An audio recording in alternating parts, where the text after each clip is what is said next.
The deck groaned as the alien boarding vessel locked onto the derelict ship drifting through the void. A distant sun cast pale light across its battered hull, flaking off long-forgotten paint and scarring the exterior with evidence of some violent past. Inside, it was dead silent, no signs of life, no heat signatures, not even trace radiation from an active core. Just another ghost drifting along the edge of the neutral sectors. As far as anyone could tell, it was just scrap waiting to be claimed. And for the crew of the Krevhal's Fang, that kind of silence usually meant salvage. The raiding party moved quickly, their movements sharp and mechanical, practiced from years of looting husks and forgotten wrecks scattered across lawless space. Armor groaned under flexing hydraulics, claws scraping lightly on metal-plated floors as the creatures spread through narrow corridors in search of anything worth taking power cells. Weapons, or the rarest prize of all, intact organic biomass, the lead raider, more muscle than mind, stopped cold at the hatch of one sealed chamber. Its sensors twitched. Faint bio readings? Not much, barely enough to be worth investigating. Faint, but undeniably there. Could be a stowaway? Or better yet, a survivor. Either way, the hatch was locked. That was curious. Most doors had been left wide open or stuck halfway shut by internal collapse, but this one had power running to it. That meant something inside had kept the system alive. Maybe even life support. The raider shoved a claw into the console, sparking a short circuit until the door creaked open. Hot air rushed out, dry metallic, reeking of rust and something else. Something warm and breathing. The crew stepped into a small chamber, dimly lit by flickering emergency panels. Then they saw it dot far back in the room. There was a cage. Not an alien stasis pod or a cryo chamber, just a cage. Rusted steel bars, bolted to the floor with crude craftsmanship reminiscent of primitive civilizations. Inside it sat a figure slumped against the bars, barefoot and dirty. Shivering from more than just the cold, a human, he looked up slowly, blinking at the harsh light filtering in through the doorway. Pale eyes locked with 3 pairs of alien ones wide, unblinking, stunned. "You here to let me out?" he rasped. None of the aliens spoke right away. There were no immediate orders, no weapons drawn, just silence. The tension stretched like wire. A human alive abandoned in deep space? That was supposed to be impossible. Humanity hadn't been seen in this region for decades. Some said they'd gone extinct or returned to their core worlds and shut their gates for good. Others whispered that humans didn't die like other species, they disappeared instead. And sometimes they came back, but this one hadn't disappeared. He'd been left here. Locked up, forgotten, and somehow still breathing. The raider captain finally stepped forward, watching the human with careful curiosity. "You are alone?" It asked in broken Galcom. The man gave a slow nod, his expression unreadable. "Yeah, been alone a long time." The alien leader's voice crackled. "How did you survive?" That's when the human smiled. Not a warm smile. Not one of gratitude or fear. It was something else. Subtle, cold, tight at the corners of his mouth, like he was enjoying a private joke the rest of them hadn't heard yet. His knuckles were white as he gripped the bars of his cage and pushed himself slowly to his feet. "You're not the first ones to stop here," he said. Voice low, almost a whisper, nervous glances darted across the alien ranks. Sensors began passively scanning again. Strange, it was still just him. No other life signs. No traps, no hidden weapons. Just one unarmed human in a cage, but the chamber felt wrong. As if the very walls were listening, outside, one of the crew tapped into the ship's logs, fragmented, corrupted, nothing helpful. But a few video clips had survived with very short runtimes. Distorted audio, a few seconds of screaming. Then static. The human stepped closer to the bars. Light caught old scars on his face. He didn't raise his voice, but the calm in it made something cold settle in the pit of the aliens' stomachs if they had stomachs to begin with. "You ever wonder why this ship's still powered? Why there's air in here? Why the cage is welded shut from the outside?" He paused, looking directly at the captain. "Someone did that. For a reason. The raiders backed up, momentarily unsure. One of them finally turned to leave, issuing a short command, "Seal the chamber." Not worth the trouble.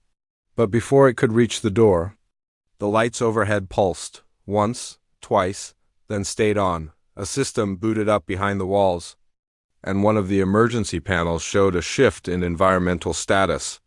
Not venting, not locking them in, worse, releasing the hell. One of them muttered over comms, glancing at the cage, then at the human still standing calmly behind the bars. He never moved. But the look on his face deepened, and something ancient stirred in that room. "You really shouldn't have opened the door," he said. Something slammed inside the walls. Not weapons fire. Not machinery. Something alive. The metal behind the crew bulged slightly, as though something pressed against it from the other side. Then it vanished. "What is this place?" One of the raiders hissed. The human gripped the bars of his cage like they were hotel balcony rails. "This used to be a research vessel, my guess? They tried to study us." He tilted his head, eyes sharp. "Not aliens, just US. What we become when we're cornered." Another thud echoed in the walls, louder, closer. The human took a breath. They thought the cage would contain it. For a while it did, but now. He looked down at his hands, then back up with an intensity that made even the hardened raiders recoil. "I'm not what you should be afraid of anymore." Something erupted from the far corridor. The feed cut. Static flicked across several of the alien helmets as one of the boarding party went dark vitals flat. Signal lost. The crew shouted, scrambling to regroup, weapons drawn. Searching for a threat their sensors couldn't see. But there was nothing in the hallway. No attacker. Just that sound-scraping metal, breathing, the kind of breathing that didn't belong to evolved lungs anymore. Back in the chamber, the human pressed his forehead to the bars, eyes closed like he was remembering something painful or savoring it. "I warned them," he whispered. "But they locked me up anyway." A shriek tore through the ship. Something old had reawakened, and now the cage was open. The commander's voice barked through the comms. "Evac now. Fall back to the shuttle." Too late, and somewhere deep in that ancient ship, a red light blinked to life behind another sealed door. Another warning. Another cell. And more than one was opening. The alarms were just starting to kick in, low and guttural, and old, failing system trying to warn of things it no longer understood. Faint red lights flickered to life across the interior of the ship, but they pulsed unevenly, trailing off like a dying heartbeat. The raiders were already moving, spreading out through the broken corridors with twitching rifles and panicked, half-barked comms. None of them had expected this. They were used to easy scraps, scavenging power cores and rusted machinery. Not this. The human was still in his cage. But he wasn't making any attempt to leave. He just stood there, eyes half shut, head tilted toward the noise building behind the walls. It sounded like something big was moving. More than one thing. And the sound wasn't mechanical, too wet, too staggered. It didn't follow the rhythm of engines or airlocks. It was erratic, too fast at times, too slow at others. Like breathing made of metal and bone, like hunger. Outside the chamber, one of the aliens was calling for extraction. Static kept cutting through the signal. A voice responded after several long seconds. It was the pilot, stationed aboard the Raiders' boarding craft, but she sounded confused, uncertain. Her signal, too, was weak. "We're reading. Movement on your deck? Multiple? No, hundreds? Something's wrong. The ship's layout, it's changing. Repeat?" The captain asked, growling low. "I said the corridors, they're not matching the original scans." "They're growing." She was cut off. Silence. The Raider captain looked down at his wrist display. The signal was gone. Not jammed, just gone. Like the ship on the outside had disappeared, or the bridge had been swallowed by something the scanners couldn't see. "This is a trap," one of the smaller aliens hissed. "No," the human said, his voice calm, almost too calm for the state of things. "Traps imply someone set it up? This isn't a trap." He leaned his hands against the bars, knuckles white. "This is a consequence. The power dimmed again, followed by a distant bang. It echoed through the corridors in a way that made it hard to tell direction, closing in from both ends like the ship was folding in on itself. One of the younger raiders stepped forward, snarling. Asterisk, what is in this ship? What are you? The man finally looked him dead in the eyes. You boarded a ship where every last crew member is gone. You found me locked in a cage they welded shut, buried 4 decks below the bridge. There's no data logs, no black box, no distress calls. Now ask yourself who built the cage? And who survived? More movement slammed deep in the floor beneath them. The walls gave a low groan that rattled dust from overhead vents. Then silence. The raiders raised their weapons, expecting something to burst from the darkness at any second. But nothing came. Instead, the temperature dropped. Not just inside the room, but throughout the ship. Condensation formed on their visors and breath fogged in front of the human's face.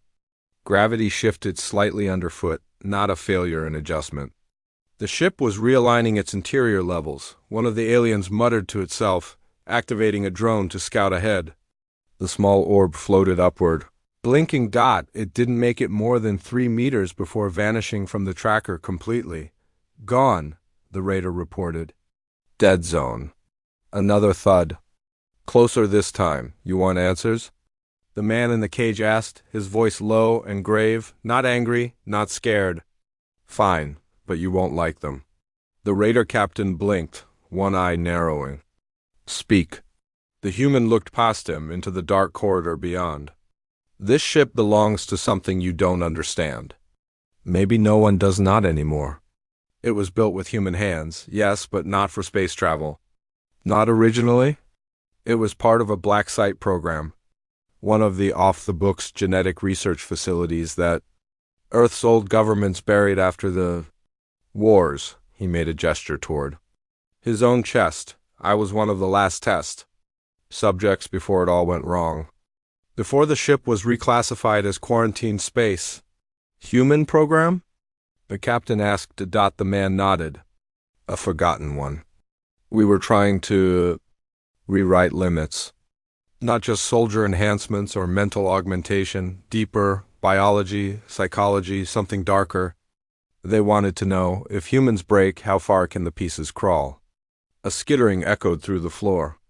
Another distant panel crashed in the dark. They locked me up because I survived something I shouldn't have. The others? Either died, changed, or escaped containment. That was nearly 50 years ago.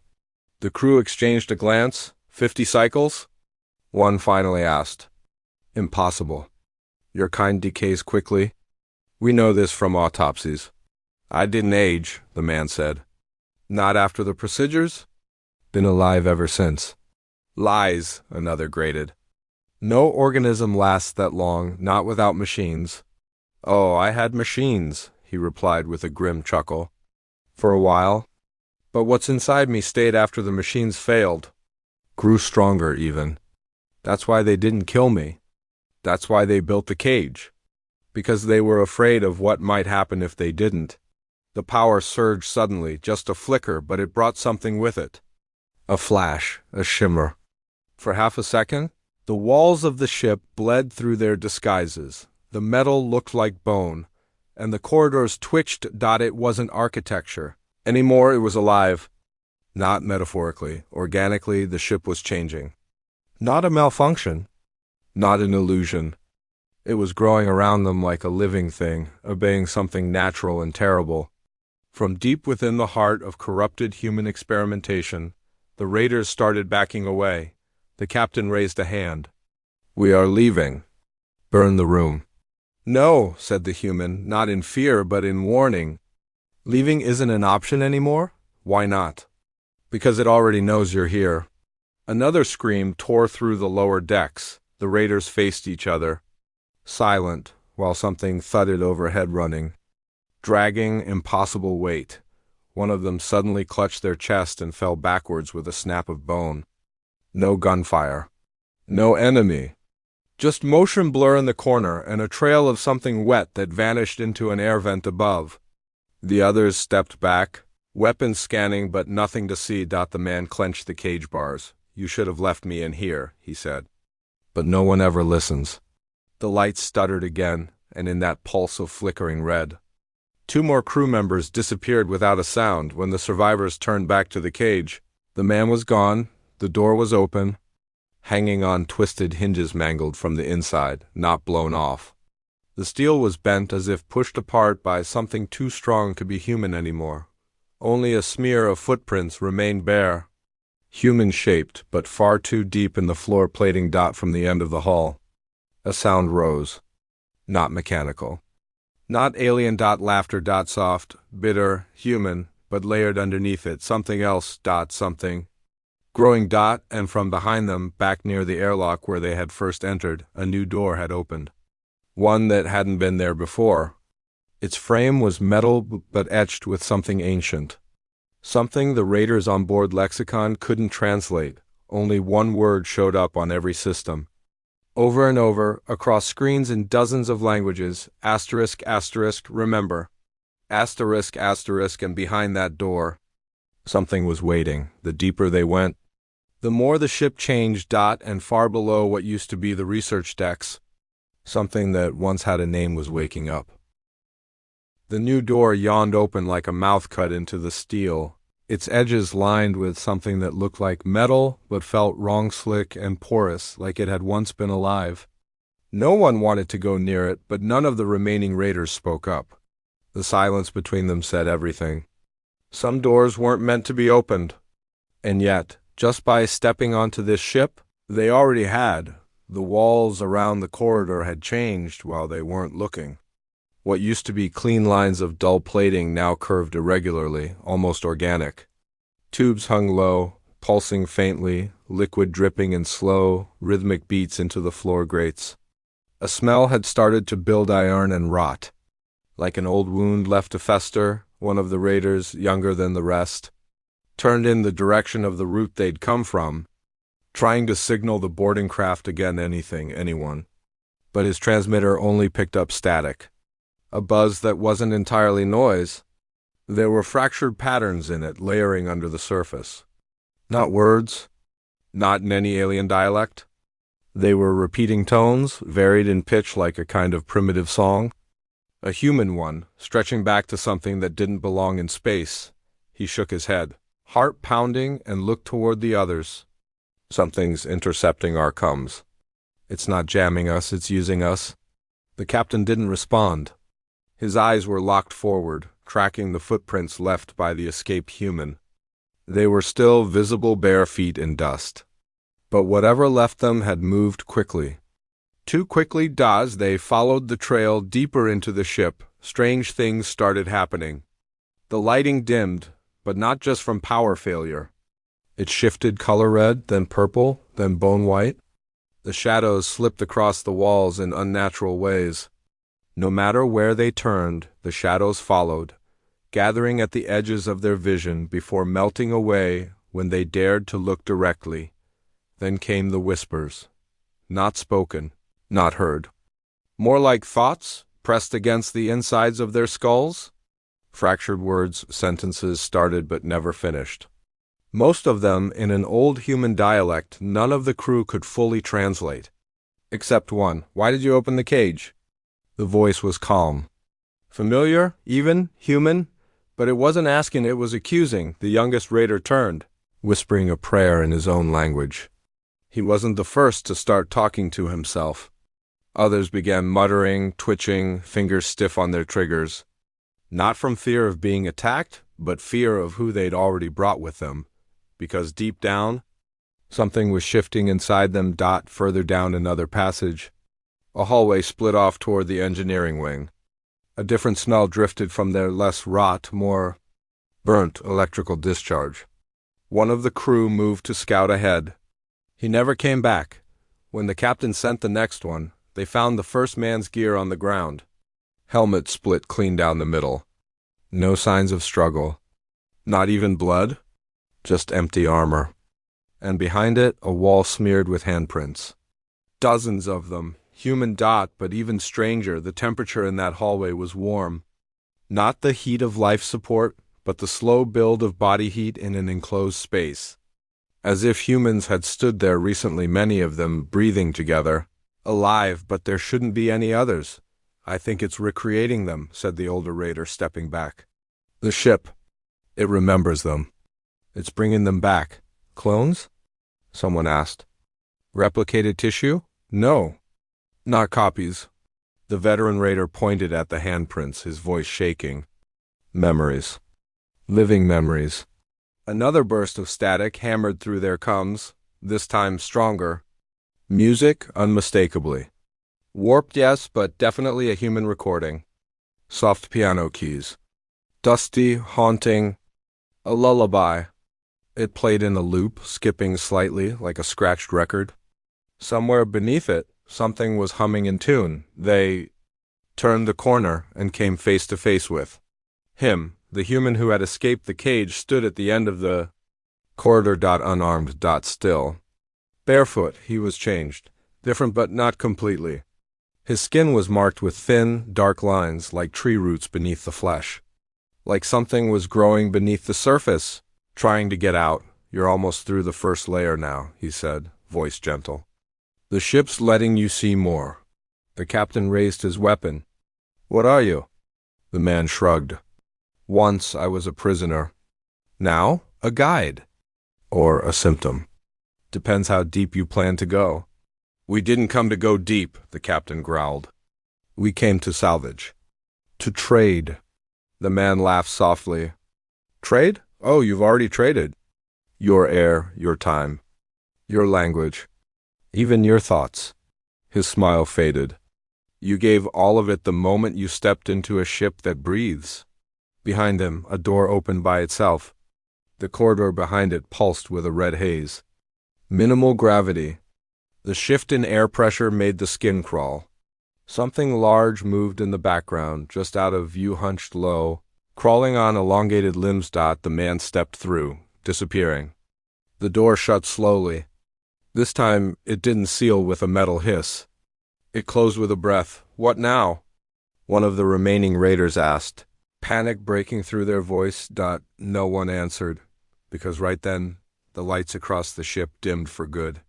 Full blackout. And in the pitch dark, the ship spoke. Not in words. Not in sound. In memory. Each of them, every raider saw something flashed into their mind's eye. A person. A moment from childhood, loneliness, betrayal, hurt, but shone through someone else's eyes, human eyes. That was the moment they began to understand. This ship wasn't haunted by the past. It was. The past. Stored, preserved, transformed. And more. It was hungry still. Elsewhere on the ship, unseen by the main group, others were waking. Not raiders, not even crew, but others across one chamber. A human form climbed out of a fluid-filled pod, genderless, ageless, skin peeled off in patches, like a reptile shedding. It shouldn't have been alive. Its organs weren't in the right places. Its face hadn't finished becoming someone. But its hands worked. Its legs moved. It walked. And it wasn't alone. 12 more pods opened. They all wore the blank. Half-made faces of people the ship no longer remembered entirely, but wanted too badly to forget. They didn't speak. They didn't need to. They were pieces of a memory too strong to die. Above them, the human lullaby played again, this time with words the original crew had once sung to keep themselves calm. Right before they tried to destroy the core and failed, none of the raiders knew what that core was, but they were moving toward it. And in the very darkest part of the ship, deeper than any scanner had ever mapped, something opened. Its eyes for the first time in decades, and it remembered how much it hated being alone. Somewhere behind the walls, something big was breathing. The corridors had tightened, the lines curving inward like a throbbing throat. Pipes pulsed slowly, in sync with the low hum rising through the floor. There was no way back now. Every route they'd mapped had shifted behind them, closed or erased. The ship had them. Only 4 raiders remained. The rest had vanished. No bodies, no coms, just gone, swallowed by this place that no longer felt like a dead vessel. It wasn't just hostile. It was aware, responding to every move. Every breath, reacting, like it was studying them, and always just ahead of them. The human kept appearing glimpsed through broken doors at the far end of darkened walkways, watching with that quiet, unreadable expression. He never ran. He didn't have to. The ship moved for him. Spaces opened in his path and sealed shut behind him. Herding the raiders deeper, one of them, taller, slower, stopped suddenly in what used to be a medbay. He stared at a wall covered in strange markings, etched with something sharp. Not alien script, primitive, human. The others started yelling at him to move, but he didn't listen. His fingers reached out, tracing the patterns like he'd seen them before. That's when he whispered something no one could fully make out. I remember this. Then the wall split open like muscle tearing, and he was gone in a flash of red and screams that didn't last long. The remaining three turned and ran, their boots slammed against the shifting floor, each step echoing louder than the last. The hallways collapsed behind them, lights burned out overhead, and the music returned low and distant still. That same old lullaby looped over and over. Footprints and dust beneath the melody. Something deep in the ship played it with care, like a relic it didn't understand, but cherished anyway. They didn't stop moving until they slammed through a heavy door that had rusted partway open. Inside, the space was different, colder, stabilized, metal again. Real metal walls, ceiling, floor. Not alive. Not pulsing. For a moment they just stood there, panting, weapons up but shaking. The room was large, some kind of holding chamber. Broken medical equipment lay around the edges, old IV lines stiff and curled like veins. In the center stood a massive reinforced window, and behind it, bodies, dozens of them, human, floating in thick, amber-like fluid lit from below. Their features were bloated, distorted over time, but they hadn't decomposed, suspended, preserved. Most had open mouths, eyes bulging beneath the liquid. One of the raiders stepped closer to the glass. The humans in the tank weren't just stored. They weren't just dead. They were asterisks still. Twitching asterisk. Tiny movements, fingers, toes. One of them moved its head slowly toward the glass. The raider stumbled back as that expression surfaced, one of absolute understanding. They're still alive. One of them muttered. No, the captain said coldly. They're being used. Used for what?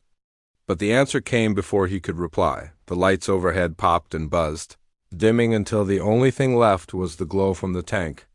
It flickered, casting dancing shadows that crawled across the walls. Then a sound came new, deeper than any they'd heard yet. Footsteps, slow, heavy. Something was walking toward them outside the room. Not running, just dotting the door behind them remained. Jammed open, stuck, not connected to the rest of the ship anymore. The hallway outside was dark. If they didn't move, whatever was coming would see them. One raider aimed his rifle at the doorway, hand quivering.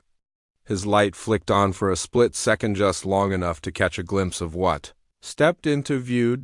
It was human-sized, but not human, not anymore. Pale skin hung like paper over a distorted frame. Limbs too long, joints wrong. Its head was smooth, unfinished, eyes pulled too far apart. But it looked straight at the raider and smiled. A mimicry of expression. Broken, stretched. It didn't attack. It just stared, listening. Then it spoke. Not with mouth. Not with tongue, but through him. The raider's voice changed on the next breath, deeper, laced with static. They weren't supposed to wake it.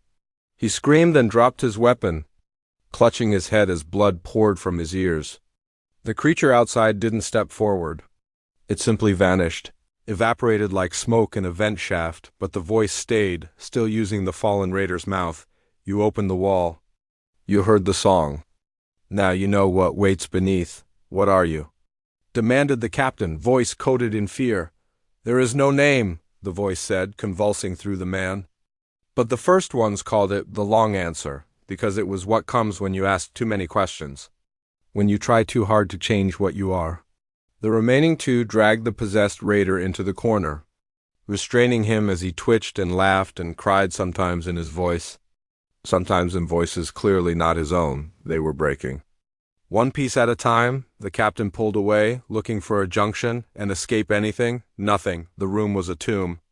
But on the far wall, a console blinked. Somehow, it still had power. Running on a buried core they hadn't reached yet, the captain approached, scanning. It was legacy tech pre-unification Earth software. Old code, he activated it, a log opened, dozens of files. Some corrupted.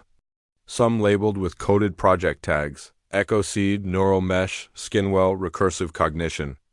And beneath them one file still intact, Project, Origin Point Control, Do Not Access. He clicked it. A video flickered to life, blurred at first. Footage from an old human science team. They were younger than expected, maybe mid-30s, all in black suits with white armbands. Sleepless eyes. One of them spoke directly to the camera. If you're seeing this, it means the seal failed. We weren't able to kill it. He paused, breathing hard. This ship was never meant to escape orbit. It wasn't a lab. It was a tombstone. Everything inside was abandoned by design. Not because we didn't know what we were doing, but because we did. His eyes flicked off camera. We opened doors. Took humans apart. Put them back together again. Tried to patent the soul. Another bang shook the walls, real this time. We made something that remembers too well. Memory turned inward. It looped, self-refined, felt, and then it wanted more. The screen went black.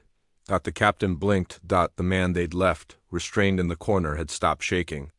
He was quiet now.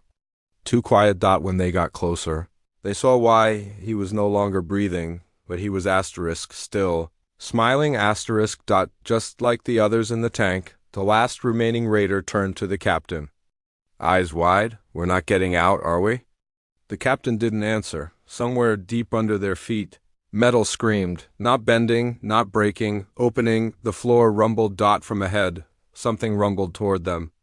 Not footsteps, a heartbeat, huge, slow, but gaining speed. And from the direction of the tanks, one more figure rose, human in shape. Familiar. The same man they'd seen before. The one who escaped the cage, but now there was something behind his eyes. Something deeper, etched through every muscle and bone. No longer lost. No longer passive, he stood quietly as the walls around him shifted like breathing ribs, and then he spoke. You wanted to see what was at the core? He smiled. Then follow me. Behind him, the wall opened like flesh, revealing a long, winding tunnel that descended straight down into darkness where the ship's real heart lay waiting. It pulsed once. Big enough to bleed. Big enough to dream. And now fully awake. The captain didn't know why he followed. Maybe it was instinct. Maybe it was the hum inside his head, like a deeper voice whispering beneath thought. Or maybe the human, the one who'd been caged, then freed, then transformed, was no longer giving a choice at all. The wall behind him had opened like it had been waiting centuries, and whatever lay down that winding throat of steel and sinew was pulling them into place like pieces on a board long forgotten. He should have turned back. Should have shot the human where he stood. But the others were all gone, dead or taken or changed. And in his gut, the captain knew the truth. It didn't matter if he turned around. There was no way back.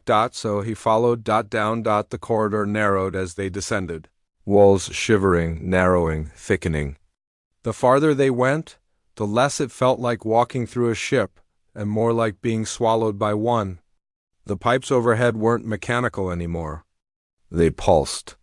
They breathed. He didn't look too closely. The human ahead moved with the calm of someone who had passed fear long ago. Step by step, barefoot on damp metal.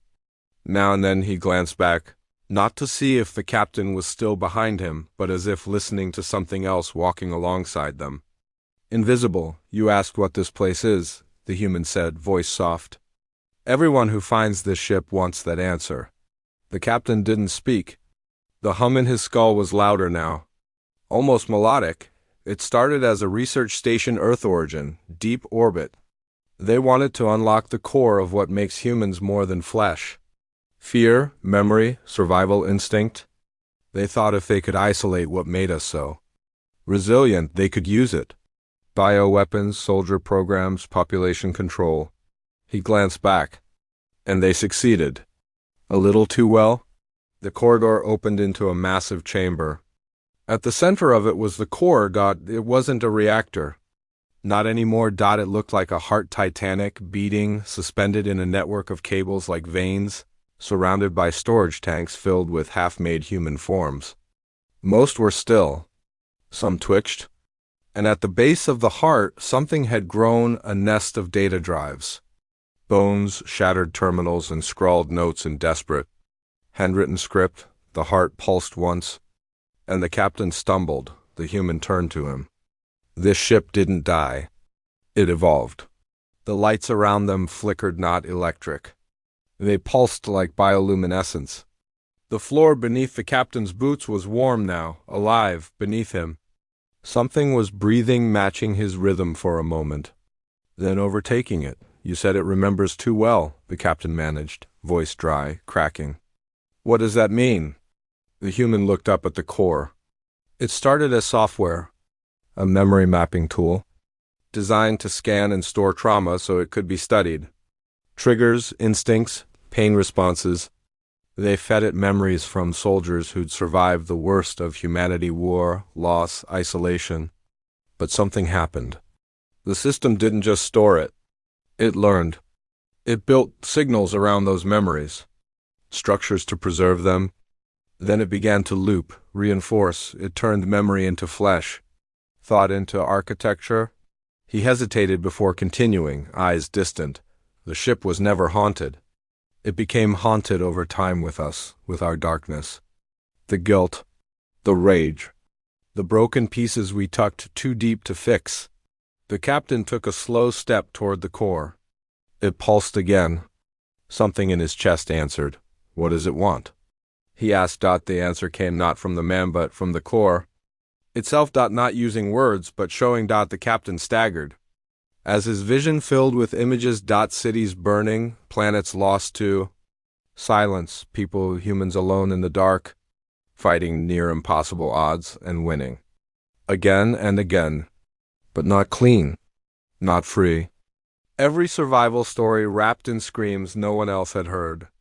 Every victory soaked in quiet madness. Humanity had always paid for its endurance in blood and nightmares. That was what the core had latched onto. Not the strength of flesh. But the persistence of mind, the ability to scream and keep walking, the ability to be caged. And wait, all those memories had layered together inside the core, until the ship itself wanted what it had been soaked in: memory, pain, growth, transformation. And now? It wanted more. It wanted new stories. They're going to release this thing, the captain said, realizing the truth. But the human was already walking toward the core, his body changing even as he moved. The roots running through his skin now bloomed with glowing lines, his veins lighting up like circuitry merged with instinct. His spine arched once, painfully. Then he straightened. I'm not releasing it, he said. I am it? The human turned. No longer fully one thing or the other. He looked half-formed, like a memory still assembling itself. They isolated the human will to survive and pushed it past the breaking point, he said. In me and others. But there's a limit to how many times you can die and restart inside your own mind before something breaks loose. And once it does, it doesn't stop. It remembers everything, everyone? He stepped back to the heart, laying a hand on it. It pulsed faster now, stronger. Shapes moved in the fluid around them. No longer still, subroutines coming online. Not code but products of thought. Handmade nightmares. Half people made of memory and fear, formed like concepts more than biology. Weapons made from history. You brought it fresh material, he said to the captain. Your crew. Their thoughts. Their panic. All of it's been added to the cycle. Now this place is ready to grow again. The captain raised his weapon and paused. He could feel it now too. The pull, the quiet part of him that had always wondered what made humans different from everyone else in the galaxy. Why they survived collapse after collapse. Why they scared other species without firing a shot. The raw, horrifying truth. It wasn't strength. It was that humans broke and didn't stop breaking. They carried their pain deep and passed it on, layered and reshaped, generation by generation until it became structure, and somewhere in the silence of deep space, The very act had taken root and become something alive. The captain dropped his weapon. He turned, looked one last time at the heart of the ship, and stepped back from the edge. I won't help you. You already did. The human, if he could still be called that, placed both hands on the core now, and everything changed. From far above, deep inside the sealed corridors, walls began to split open. Doors unstuck. The lights burned brighter. The music stopped. Other ships would pick up the signal soon. Clean, clear now. Not static. Not corrupted. 3 words, looping forever in perfect human tongue. Asterisk, asterisk, humanity found us. Asterisk, asterisk, others would come. Curious, hopeful. And when they did, the ship would keep growing. The captain backed against the wall, the floor rolling beneath him like a living tide. Why me? He asked quietly. The human didn't answer right away. Then he looked back, eyes dimming, because you listened. And then the heart beat one final time. The floor split, light swallowed everything, and all across the galaxy, long-dead research files blinked. Back to life, human sites once deemed too dangerous to approach, cursed stations, silent colonies, they began to pulse. Sensed, the cycle had started again, but not as a warning, not anymore. This was a broadcast. This was the answer to the galaxy's oldest question, not whether humanity was gone, but how much of it was still waiting underground in the dark, remembering everything and building.